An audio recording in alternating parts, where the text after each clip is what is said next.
In the name of God, Father, Son, and Holy Spirit. Amen. Amen. Please be seated.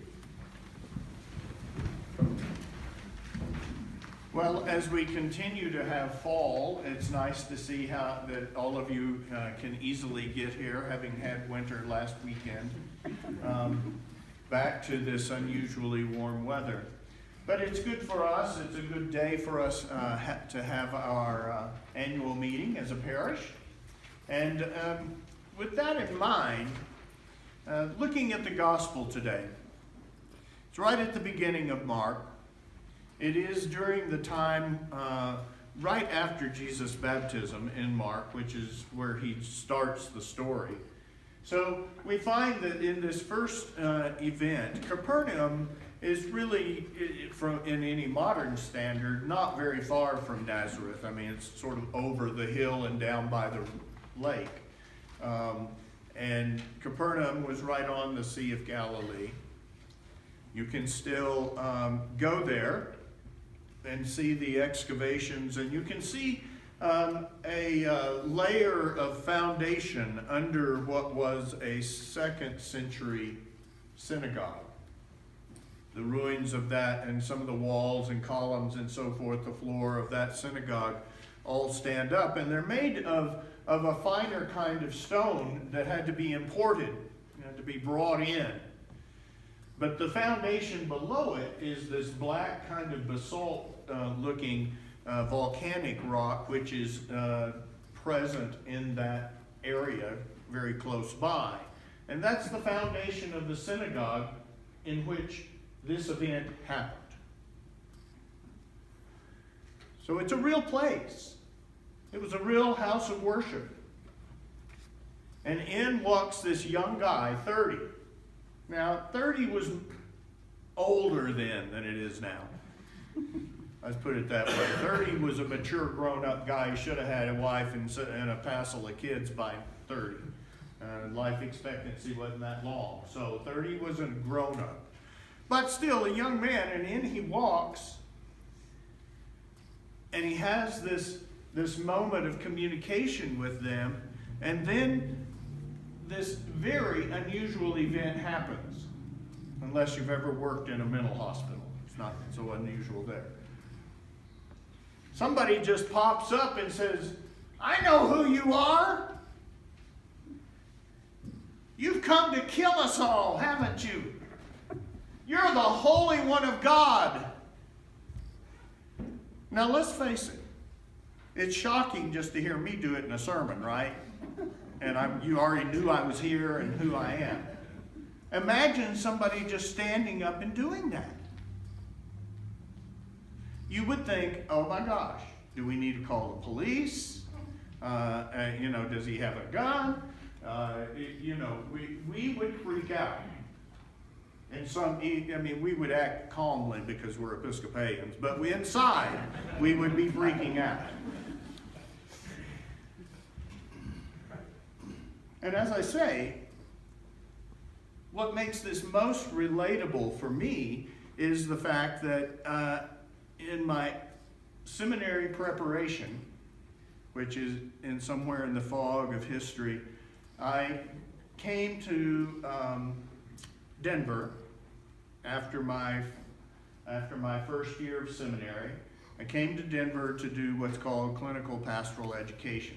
It's an 11-week intensive intern chaplaincy kind of program, and they're supervised by highly trained people, so forth. And most of them are in medical hospitals, but because God knew about me, he sent me to Fort Logan Mental Health Center, where one of the things we had to do, there's a little cohort of us, 5 of us, Presbyterian, Catholic, me, I don't quite remember, and we had to lead chapel. And those days, that was before Reagan had undone the mental health system, national mental health system, so there were a lot of inpatient people there at Fort Logan, and especially it seemed like the people from the locked adult ward loved to come to chapel. And so I learned early on, don't ask a rhetorical question. There are no rhetorical questions in a mental hospital. Somebody's going to answer any question you ask. So that was my first learning, as I sat and listened to this guy on the front row answer the rhetorical question I just asked in my little homily. But that was the kind of place where people would stand up and say things like this. And so perhaps in the modern sensibility, we just sort of leap over the demonic and just say, oh, a nutcase. I mean, mental health issue. Be correct here. But maybe it wasn't. See, the thing is this person leaps up and actually speaks the truth. But the truth, this is a Jack Nicholson moment. The truth is more than they can handle. So Jesus says, hush, be silent. Quit talking. And you'll find actually several times through the early part of the Gospel of Mark, over and over, people experience the power of Jesus, his healing, or some kind of miraculous something, and he tells people, don't tell anybody. You see, Jesus did not want titles.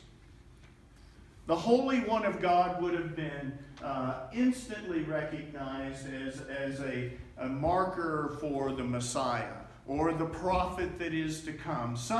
In Judaism, there was constantly this reoccurring theme of the expectation of someone from God who will come and redeem us and make us the people we're really supposed to be. That's the key.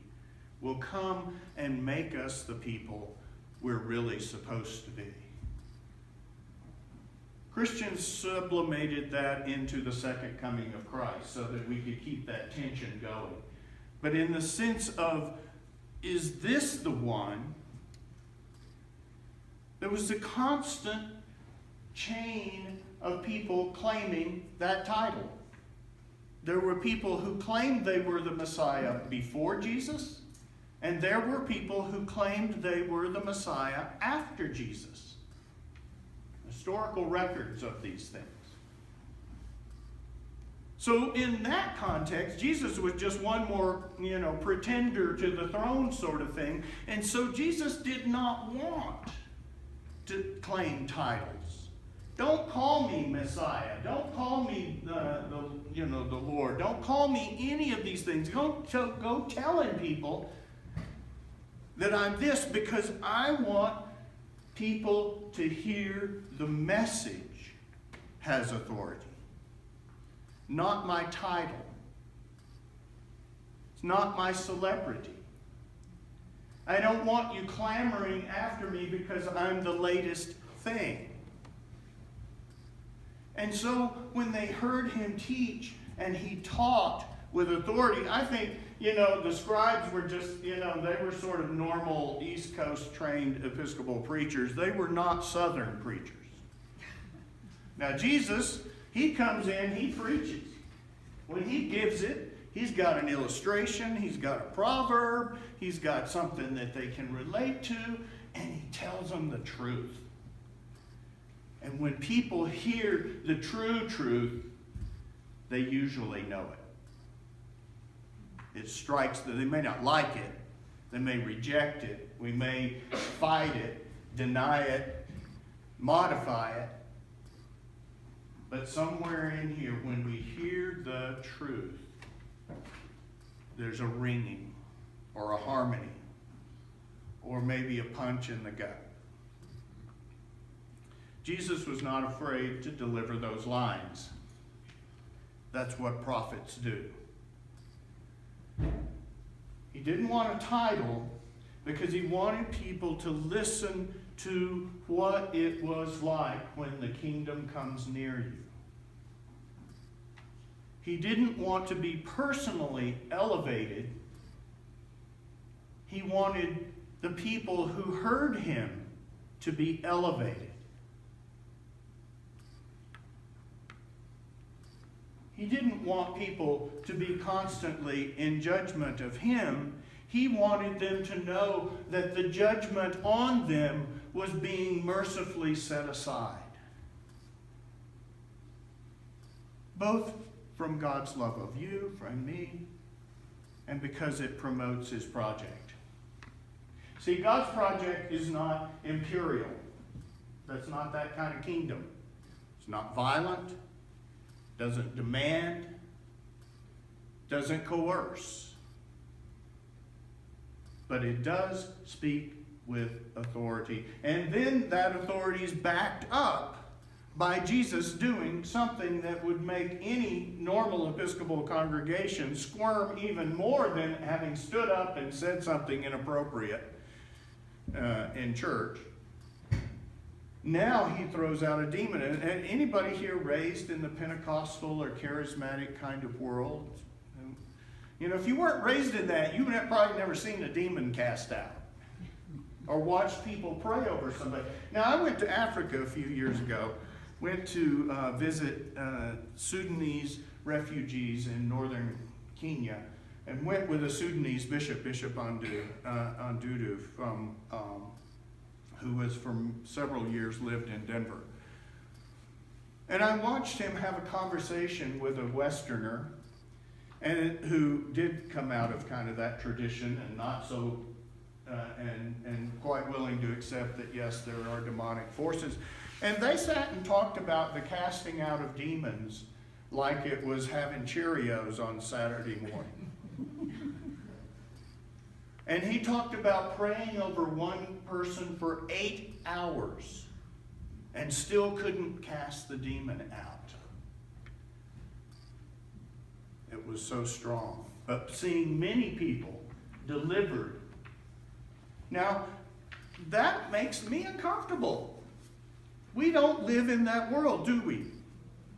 So the question is not living in that world and not so sure if we actually believe in those things. What do we believe is on the other side of what we see?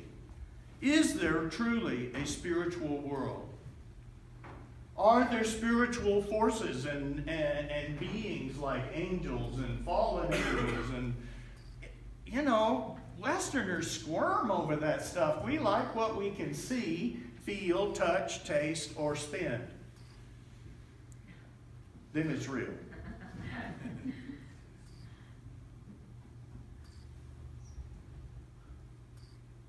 Here's what I would say to us. Annual meeting, I have to come back around. Most of you have been following some way and path that involves Jesus for many, many, many years. I have nothing new to offer you. You have faith. You participate. You believe in this parish. You give to it financially. You show up and do work even when you're nearly 90 years old. You're in there working on for a community dinner. So you are faithful people. And we follow a powerful and authoritative Lord. But I want to tell you, if this congregation as an organization is to have a long life, we need to believe in a miracle-working God. We need a God that can silence the confusion of the mentally ill and help them find peace. We need to have an answer to the person who's addicted that's different than just you're bad because you're addicted. We need to have an answer to somebody who says, why should I even think about Jesus or take the extraordinary step of trying to be part of this little community? Why would anybody do that if we can't speak with both authority and with power? We may be able to recite the catechism with authority, say the Nicene Creed with confidence, but can we tell somebody, what difference does Jesus make in your life?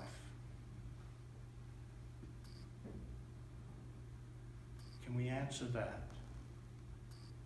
What has God transformed within me that just seems utterly miraculous and a gift beyond my own doing?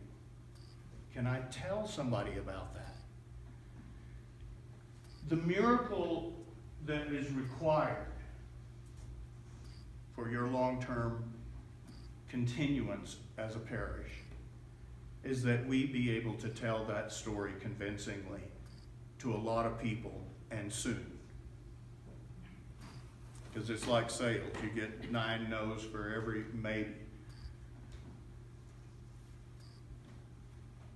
We're going to work on that. Starting on February 15th through Lent, unbinding your heart. And unbinding means, how do I release my heartfelt faith and belief in Christ into a message that is transformative for somebody else? The days of children just being raised with Christianity and baptized as a matter of course is over. We live in a pagan nation and culture that will continue to be less and less impressed with religious organizations. If we can't speak a truth that is compelling, inviting, and powerfully transformative, then we'll just care for each other until we're done here. And that may be the fate. I have to say this out loud so that we can talk about it. It might be that way. It doesn't have to be that way. But we can't keep doing what you've been doing for 14 more years. You don't have 14 more years. So, do we believe in a miracle working God? In a spiritual world that's worth knowing through Christ? And do we believe that the way we worship, the way we be together in this place, in our tradition, is worth passing on? If your answers are yes, then there's hope. If you need chaplaincy to the end, it will be provided for you. Now I've told you the truth. And the truth is that I am not the answer to this issue. I can't be. But it's we, with the power of Christ, just might find a way.